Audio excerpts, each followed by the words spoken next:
भक्तों, इस चैत्र नवरात्रि पर गलती से भी मत खाना यह फल और 5 सब्जी, वरना माता रानी होंगी इतनी क्रोधित कि आपका पूरा जीवन हो जाएगा बर्बाद। 19 मार्च 2026 से हो जाएं सावधान। स्त्री पुरुष बच्चे भूलकर भी यह अनर्थ मत कर देना। भक्तों, ध्यान से सुनिए और मन में उतार लीजिए, क्योंकि आज जो बात मैं आपको बताने जा रहा हूं वह साधारण नहीं है। यह चेतावनी है, यह संकेत है और यह भविष्य का आईना है। आने वाली चैत्र नवरात्रि 2026 केवल एक पर्व नहीं है, बल्कि यह वह नवरात्रे हैं जब मनुष्य के भाग्य की दिशा बदलने की शक्ति स्वयं जगत जननी मां जगदम्बा के हाथों में होती है। अगर इन पावन 9 दिनों में आपने अनजाने में भी अपने घर में कुछ ऐसी चीजें बना ली और इस दिन जो लोग नवरात्रि का व्रत फलहार वाला करते हैं तो यह फल खा लेते हैं जो शास्त्रों में वर्जित बताई गई है, तो समझ लीजिए कि आपने अपने ही हाथों से अपने सुख, शांति और समृद्धि पर ताला लगा दिया। माता की कृपा जहां बरसनी चाहिए थी वहां उनका प्रचंड रूप सक्रिय हो सकता है, और जब मां नवदुर्गा प्रसन्न होती हैं तो व्यक्ति के जीवन में ऐसी उलझनें शुरू होती हैं जिनका अंत दिखाई नहीं देता। लक्ष्मी उस घर से उल्टे पांव चली जाती है, क्योंकि जहां माता रानी क्रोधित होती हैं वहां दरिद्रता, भूत प्रेत और नकारात्मक शक्तियों का वास हो जाता है। इसलिए आज से ही अपने मन में यह तारीख लाल रंग से लिख लीजिए, 19 मार्च 2026। लेकिन भक्तों, तिथियां जानने से पहले आपके लिए यह जानना अत्यंत आवश्यक है कि आखिर सभी नवरात्रियों में चैत्र नवरात्रि का इतना विशेष महत्व क्यों है और इसकी कथा क्या है। हमारे शास्त्रों में मुख्य रूप से 4 नवरात्रि का वर्णन आता है, लेकिन चैत्र नवरात्रि का स्थान इन सब में सर्वोच्च माना गया है। पौराणिक कथाओं के अनुसार जब यह ब्रह्मांड अंधकार में डूबा हुआ था और सृष्टि का कोई स्वरूप नहीं था, तब परमपिता ब्रह्मा जी ने आदि शक्ति मां दुर्गा की घोर तपस्या की थी। माता ने प्रसन्न होकर अपनी दिव्य ऊर्जा से ब्रह्मा जी को सृष्टि निर्माण की शक्ति प्रदान की। शास्त्रों में वर्णित है कि जिस दिन ब्रह्मा जी ने इस ब्रह्मांड की रचना प्रारंभ की वह दिन कोई और नहीं बल्कि चैत्र मास के शुक्ल पक्ष की प्रतिपदा तिथि ही थी। इसीलिए चैत्र नवरात्रि केवल माता की पूजा का दिन नहीं है, बल्कि यह हमारे हिंदू नववर्ष का प्रथम दिन भी है। यह ब्रह्मांड के जन्म का उत्सव है। इस दिन माता दुर्गा का यह श्लोक जपना अत्यंत शुभ होता है। सर्व मंगल मांगल्ये शिवे सर्वार्थ साधिके शरण्ये त्र्यंबके गौरी नारायणी नमोस्तुते। हे नारायणी, तुम सब प्रकार का मंगल प्रदान करने वाली मंगलमयी हो, कल्याणदायिनी हो, सबके मनोरथों को सिद्ध करने वाली हो, तुम्हें मेरा बारंबार नमस्कार है। प्रिय भक्तों, बार चैत्र नवरात्रि की शुरुआत 19 मार्च 2026 से हो रही है और इसका समापन महानवमी व दशमी के साथ होगा। इस बार माता रानी किस सवारी पर आ रही हैं और किस सवारी से प्रस्थान कर रही हैं, यह जानना भी बहुत जरूरी है। शास्त्रों के अनुसार दिन के हिसाब से माता रानी की सवारी तय होती है। इस बार माता रानी पालकी पर सवार होकर आ रही हैं और उनका प्रस्थान गज हाथी पर होगा। हाथी पर विदाई अत्यंत शुभ मानी जाती है, जो यह दर्शाती है कि माता अपने साथ सारे कष्ट ले जाएंगी और धरती पर उत्तम वर्षा और धन धान्य की वर्षा करेंगी। ग्रहों की ऐसी विशेष स्थिति बन रही है जो सैकड़ों वर्षों में कभी कभी ही बनती है।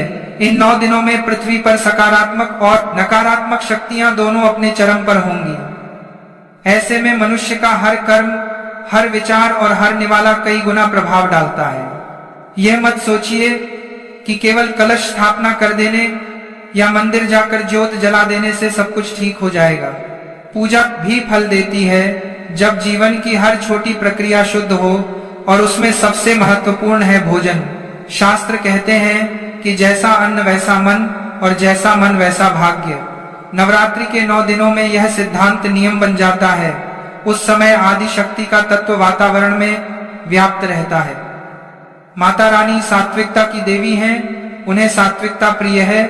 अगर उन 9 दिनों में आपके घर की रसोई में तामसिकता प्रवेश कर गई तो वह दिव्य ऊर्जा आपके घर की दहलीज से ही लौट जाती है। बाहर से भले सब कुछ ठीक दिखे, लेकिन भीतर से जीवन खोखला होने लगता है। अचानक खर्च बढ़ने लगते हैं, बिना वजह नुकसान होने लगता है, घर में कलह बढ़ती है और मनुष्य समझ ही नहीं पाता कि आखिर गड़बड़ कहाँ हो रही है। अब प्रश्न उठता है कि आखिर ऐसी कौन सी चीजें हैं जो देखने में तो साधारण सब्जियां लगती हैं, लेकिन नवरात्रि के 9 दिनों में जहर के समान प्रभाव डालती हैं। आयुर्वेद और प्राचीन ग्रंथों के अनुसार कुछ खाद्य पदार्थ ऐसे होते हैं जिनमें तामसिक गुण अत्यधिक होते हैं। यह पदार्थ मन में आलस्य, क्रोध, वासना और नकारात्मकता बढ़ाते हैं। नवरात्रि के दौरान इनका सेवन करना ऐसा ही है जैसे आप स्वयं अपने हाथों से अपने भाग्य के दीपक को बुझा दें। और सबसे चौंकाने वाली बात यह है कि इन 5 सब्जियों में से एक सब्जी ऐसी है जो लगभग हर भारतीय घर में रोज बनती है। लोग उसे साधारण समझते हैं, लेकिन नवरात्रि में वही सबसे बड़ी भूल बन सकती है। यही कारण है कि कई लोग पूजा भी करते हैं, 9 दिन का व्रत भी रखते हैं, फिर भी जीवन में लगातार संघर्ष झेलते रहते हैं, क्योंकि अनजाने में उनसे वह गलती हो जाती है जिसका दुष्प्रभाव तुरंत नहीं बल्कि धीरे धीरे सामने आता है। याद रखिए, नवरात्रि केवल उपवास का दिन नहीं है, यह आत्मशुद्धि का दिन है। यह अपने खान पान, विचार और कर्म को सात्विक बनाने का दिन है। उन 9 रातों में आप जो भी बनाते हैं, जो भी खाते हैं, वह सीधे आपके भाग्य खाते में दर्ज हो जाता है। इसलिए लापरवाही मत कीजिए, क्योंकि बात सिर्फ स्वाद की नहीं है। बात आपके घर की सुख, शांति, आपकी आर्थिक स्थिति और आपके आने वाले कल की है। आगे मैं आपको विस्तार से बताने वाला हूं कि वे कौन सी 5 सब्जियां हैं जिन्हें इन 9 दिनों में भूलकर भी रसोई में नहीं लाना चाहिए। ध्यान से सुनते रहिए, क्योंकि यह जानकारी आपको और आपके परिवार को बड़े संकट से बचा सकती है। उससे पहले हम यह जानते हैं कि जो लोग नवरात्रि के दिन फलाहार करते हैं, इस दिन कौन से फल खाना हमारे शास्त्रों में वर्जित बताया गया है। तो चलिए शुरू करते हैं।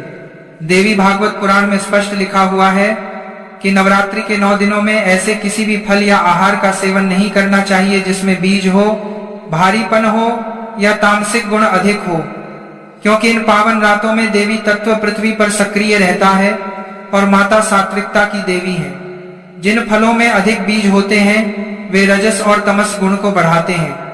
यह मन को चंचल बनाते हैं, विचारों में अस्थिरता लाते हैं और साधना में बाधा डालते हैं। इसी कारण सबसे पहले बात आती है अमरूद की। अमरूद में असंख्य बीज होते हैं। नवरात्रि के दिनों में इसका सेवन करने से मन की शुद्धता भंग होती है, इसीलिए इसे त्यागने का विधान है। इसके बाद अनार आता है। अनार देखने में जितना सुंदर लगता है, भीतर उतने ही अधिक बीज होते हैं। शास्त्रों की दृष्टि में यह भी वर्जित फल माना गया है। पपीता, तरबूज और खरबूजा, इन तीनों फलों में भी बीजों की अधिकता होती है, इसलिए नवरात्रि के 9 दिनों में इनका सेवन नहीं करना चाहिए। इसलिए नवरात्रि के दौरान सबसे उत्तम आहार वही माना गया है जो हल्का, सात्विक और सरल हो, जैसे केला, सेब, नाशपाती, शकरकंद, सिंघाड़ा, साबूदाना, दूध और दूध से बनी सात्विक चीजें। याद रखिए, यह नियम डराने के लिए नहीं बनाए गए हैं, बल्कि भक्त की रक्षा के लिए बनाए गए हैं। जिस दिन पूरा ब्रह्मांड देवीमय होता है, उस दिन अगर हमारा आहार भी सात्विक हो जाए तो जीवन अपने आप सुखमय होने लगता है। और जब जीवन सात्विक होता है तब दुख, दरिद्रता और बाधाएं स्वयं रास्ता छोड़ देती हैं। इसलिए इस चैत्र नवरात्रि संकल्प लीजिए कि आप अपने आहार को शुद्ध रखेंगे, वर्जित फलों से दूर रहेंगे और पूरे श्रद्धा भाव से मां जगदम्बा की आराधना करेंगे। माता रानी अवश्य प्रसन्न होंगी और आपके जीवन में सुख, शांति और समृद्धि की वर्षा करेंगी। एक छोटा सा मंत्र भी माता को प्रसन्न करने के लिए जरूर जपें। ओम ऐं ह्रीं क्लीं चामुंडाय विच्चे। अब चलिए भक्तों, अब हम यह जानते हैं कि नवरात्रि के 9 दिनों में कौन सी 5 सब्जियां हमारे शास्त्रों में वर्जित बताई गई हैं, जो कि ना खानी चाहिए और ना ही बनानी चाहिए। पहली सब्जी की जिसे देखकर शायद आपको यकीन ना हो, लेकिन शास्त्रों में इसे नवरात्रि के दिनों में घर के भीतर लाना तक वर्जित बताया गया है, वह सब्जी है बैंगन। जी हाँ, आपको आश्चर्य हो सकता है, लेकिन बैंगन को लेकर हमारे सनातन ग्रंथों में अत्यंत कठोर नियम बताए गए हैं। किसी भी विशेष पर्व तिथि या नवरात्रि के दिन तो इसे स्पर्श करना भी दोषपूर्ण बताया गया है। अब प्रश्न यह उठता है कि ऐसा क्यों कहा गया है। इसके पीछे केवल आस्था नहीं बल्कि गहरे आध्यात्मिक और व्यावहारिक कारण छिपे हुए हैं। आध्यात्मिक दृष्टि से बैंगन को तामसिक प्रवृत्ति की सब्जी माना गया है। प्राचीन मान्यताओं के अनुसार इसमें अत्यधिक मात्रा में बीज होते हैं और जहां बीजों की संख्या अधिक होती है वहां मन की चंचलता भी बढ़ती है। यह मन में वासना, उत्तेजना और अस्थिरता को जन्म देता है। नवरात्रि वह समय है जब साधक को अपने भीतर पूर्ण संयम स्थापित करना होता है। यह साधना, तपस्या और आत्मचिंतन के 9 दिन है। इस समय मन को स्थिर और शांत रखना अत्यंत आवश्यक है ताकि साधक देवी तत्व से जुड़ सके। यदि इन पावन दिनों में बैंगन की सब्जी, भरता या कोई भी व्यंजन बनाया जाए तो यह माना जाता है कि घर के सदस्यों के स्वभाव में उग्रता आने लगती है। छोटी छोटी बातों पर क्रोध, तकरार और कलह बढ़ने लगता है। जहां अशांति होती है वहां लक्ष्मी का वास नहीं होता। धीरे धीरे घर की सुख समृद्धि प्रभावित होने लगती है और मानसिक तनाव बढ़ता चला जाता है। वैज्ञानिक दृष्टि से भी सावधानी बताई गई है। नवरात्रि के 9 दिनों में ग्रहण किया गया भोजन सीधे शरीर और मन दोनों को प्रभावित करता है। यदि अनजाने में भी अशुद्ध या दूषित भोजन हो जाए तो व्रत और पूजा का संपूर्ण फल नष्ट हो सकता है। इसलिए संकल्प लें कि इन 9 दिनों में बाजार जाते समय बैंगन की ओर देखेंगे भी नहीं। अब बात करते हैं दूसरी सब्जी की, जिसे कई ग्रंथों में बैंगन से भी अधिक हानिकारक बताया गया है। यह सब्जी राहु के प्रभाव से जुड़ी मानी जाती है और साधना में बाधा उत्पन्न कर सकती है। यह सब्जी है मूली। सुनकर आपको आश्चर्य हो सकता है क्योंकि मूली को तो सामान्यतः स्वास्थ्यवर्धक माना जाता है, लेकिन यहाँ विषय केवल स्वास्थ्य का नहीं बल्कि ऊर्जा और वातावरण का है। मूली तीव्र गंध वाली सब्जी मानी जाती है। शास्त्रों में कहा गया है कि जिस भोजन में अत्यधिक तीखी गंध हो वह तामसिक और राक्षसी प्रवृत्ति का होता है। नवरात्रि की रातों में सूक्ष्म जगत में अनेक प्रकार की सकारात्मक शक्तियां सक्रिय रहती हैं। जब घर में मूली काटी या पकाई जाती है तो उसकी गंध पूरे वातावरण में फैल जाती है और यह गंध सकारात्मक ऊर्जा को कमजोर कर देती है। घर का वातावरण भारी और अशांत हो जाता है। शास्त्रों के अनुसार माता को शीतल प्रकृति वाली वस्तुएं प्रिय हैं। मूल्य की तासीर उग्र मानी जाती है। यदि इन 9 दिन में मूली की सब्जी, मूली के पराठे या सलाद बनाया जाए तो इसे रोगों को आमंत्रण देने जैसा माना गया है। ऐसा भी कहा गया है कि इस दिन मूली खाने से बुद्धि भ्रमित हो सकती है और व्यक्ति ऐसे निर्णय ले सकता है जिनका पछतावा उसे लंबे समय तक करना पड़ता है। सोचिए, क्या आप चाहेंगे कि आपकी एक छोटी सी भूल आपके पूरे वर्ष की मेहनत पर पानी फेर दे? बिल्कुल नहीं। अब एक अत्यंत महत्वपूर्ण बात समझना आवश्यक है। बहुत से लोग यह मानते हैं कि हम व्रत नहीं रख रहे हैं इसलिए इन नियमों की आवश्यकता नहीं है। यह सोच पूरी तरह गलत है। चैत्र नवरात्रि का प्रभाव केवल व्रतधारी व्यक्ति तक सीमित नहीं होता बल्कि पूरे घर और पूरे वातावरण पर होता है। यदि इन 9 दिनों में आपके घर में रसोई चल रही है तो नियमों का पालन पूरे परिवार के लिए आवश्यक हो जाता है। घर का एक भी सदस्य नियम तोड़ दे तो उसका प्रभाव पूरे परिवार पर पड़ता है। अब आते हैं तीसरी और चौथी सबसे महत्वपूर्ण वस्तु पर, जिसके बिना बहुत से लोगों को भोजन अधूरा लगता है, लेकिन नवरात्रि के 9 दिनों में यही वस्तु दरिद्रता का कारण बन सकती है। वह है प्याज और लहसुन। अधिकतर लोग जानते हैं कि व्रत में प्याज लहसुन नहीं खाया जाता, लेकिन बहुत कम लोग यह जानते हैं कि शास्त्रों में नवरात्रि के दिन इनका घर में होना भी अशुभ माना गया है। प्याज और लहसुन की उत्पत्ति को लेकर कई कथाएं प्रचलित हैं। कहा जाता है कि असुरों के रक्त से प्याज और लहसुन की उत्पत्ति हुई। इसी कारण इनमें औषधीय गुण होने के बावजूद इनका स्वभाव तामसिक माना गया है। नवरात्रि के 9 दिनों में मनुष्य का शरीर ब्रह्मांडीय ऊर्जा को ग्रहण करने वाला केंद्र बन जाता है। इस समय तामसिक भोजन करने से शरीर में आलस्य, अज्ञान और क्रोध बढ़ता है। यदि इस दिन किसी भी सब्जी, पनीर या दाल में प्याज, लहसुन का तड़का लगाया गया तो यह माना जाता है कि व्यक्ति माता की कृपा से वंचित हो सकता है उसकी साधना का पूर्ण फल नहीं मिल पाता और जीवन में अनावश्यक बाधाएं आने लगती हैं। लेकिन सावधानी केवल यहीं तक सीमित नहीं है। एक और पांचवी वस्तु है जिसे लोग अक्सर सब्जी या दाल की तरह पकाते हैं, वह है मसूर की दाल। कई ग्रंथों में मसूर की दाल को अत्यंत तामसिक बताया गया है, इसलिए नवरात्रि के 9 दिनों में मसूर की दाल बनाना या खाना अत्यंत अशुभ और पापकारी माना गया है। अब प्रश्न यह उठता है कि आखिर इन 9 दिनों में खाया क्या जाए। शास्त्रों के अनुसार इस समय सात्विक, हल्का और शुद्ध भोजन सर्वोत्तम माना गया है, जैसे कुट्टू का आटा, सिंघाड़े का आटा, साबूदाना, आलू, शकरकंद, फल, दूध, दही, घी, पनीर, नारियल और सूखे मेवे। यह सभी पदार्थ शरीर को हल्का रखते हैं, मन को शांत करते हैं और साधना में सहायक होते हैं। यदि आप श्रद्धा और विश्वास के साथ इन नियमों का पालन करते हैं तो माता रानी की विशेष कृपा आप पर अवश्य होती है।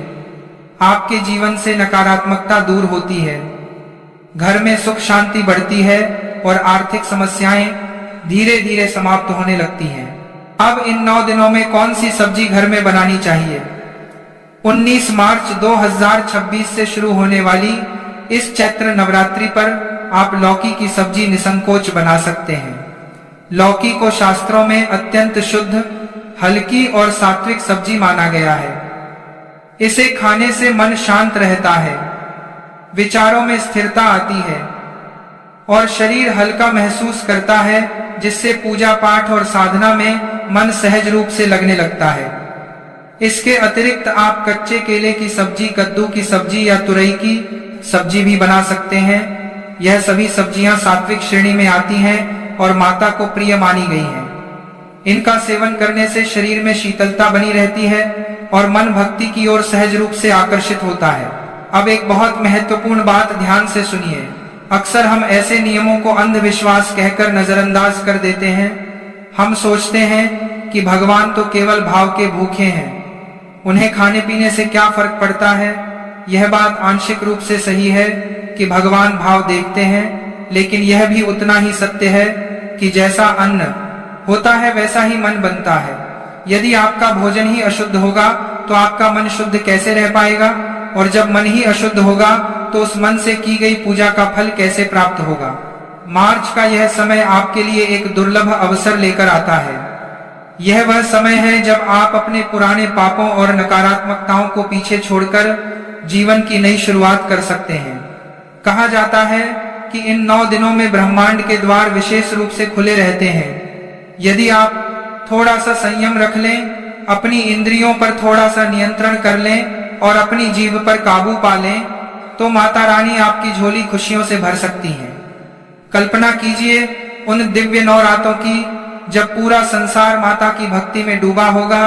मंदिरों में घंटे और शंख की ध्वनि गूंज रही होगी, चारों ओर धूप, दीप और अगरबत्ती की सुगंध फैल रही होगी। आपके घर में भी सात्विक भोजन की सौम्य खुशबू आ रही होगी। जब आप शुद्ध मन और शुद्ध शरीर से मां जगदम्बा के सामने हाथ जोड़ेंगे तो वह दिव्य ऊर्जा सीधे आपके भीतर प्रवेश करेगी।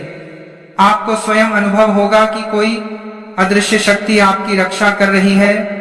लेकिन जरा सोचिए, यदि उसी समय आपके घर में प्याज, लहसुन या बैंगन पकने की गंध आ रही हो तो वह पूरी सात्विकता भंग हो जाएगी। उन 9 रातों में जो नकारात्मक शक्तियां सक्रिय रहती हैं, वे ऐसे वातावरण की ओर जल्दी आकर्षित होती हैं। इसके बाद धीरे धीरे परेशानियों की शुरुआत हो सकती है, कभी बीमारी का रूप लेकर, कभी धन अटकने के रूप में, कभी बच्चों के पढ़ाई में मन न लगने के रूप में, और कभी पति पत्नी के बीच कलह के रूप में। यह सब उस की नकारात्मक ऊर्जा का परिणाम माना जाता है। इसीलिए मैं आपसे हाथ जोड़कर निवेदन करता हूं कि 19 मार्च 2026 से एक प्रयोग के तौर पर ही सही, लेकिन इन नियमों का पालन अवश्य करें। अपने घर की महिलाओं को, माताओं को, बहनों को पहले से ही बता दें कि इन 9 दिनों में बाजार से बैंगन, मूली, प्याज, लहसुन और मसूर की दाल बिल्कुल ना लाएं। बेहतर होगा कि एक दिन पहले ही रसोई की अच्छी तरह सफाई कर लें और गंगा जल छिड़कर उसे पवित्र करें, क्योंकि रसोई घर ही पूरे घर का ऊर्जा केंद्र होता है। यदि रसोई शुद्ध है तो पूरा घर शुद्ध माना जाता है। जानकारी को साझा करने का उद्देश्य आपको डराना नहीं है, बल्कि आपको जागरूक करना है। हमारे पशि मुनियों ने जो नियम बनाए थे, उनके पीछे गहरा ज्ञान और विज्ञान छिपा हुआ है। वे जानते थे कि ग्रहों की चाल का हमारे शरीर और मन पर क्या प्रभाव पड़ता है। वे यह भी जानते थे कि कौन सा भोजन किस दिन हमारे लिए अमृत बन सकता है और कौन सा विष का। आधुनिक विज्ञान भी धीरे धीरे इस बात को स्वीकार कर रहा है कि भोजन का हमारे अवचेतन मन पर गहरा असर पड़ता है। तो क्या आप यह संकल्प लेते हैं कि इस चैत्र नवरात्रि आप अपने घर में इन 5 मुख्य निषिद्ध चीजों को प्रवेश नहीं करने देंगे? अगर हाँ, तो मन ही मन माता रानी को स्मरण करें और यह प्रण लें। एक और गुप्त बात जान लीजिए जिसे बहुत कम लोग जानते हैं। नवरात्रि के दिनों में नमक का प्रयोग भी यथासंभव कम करना चाहिए। यदि संभव हो तो केवल सेंधा नमक का ही उपयोग करें और साधारण नमक से बचें।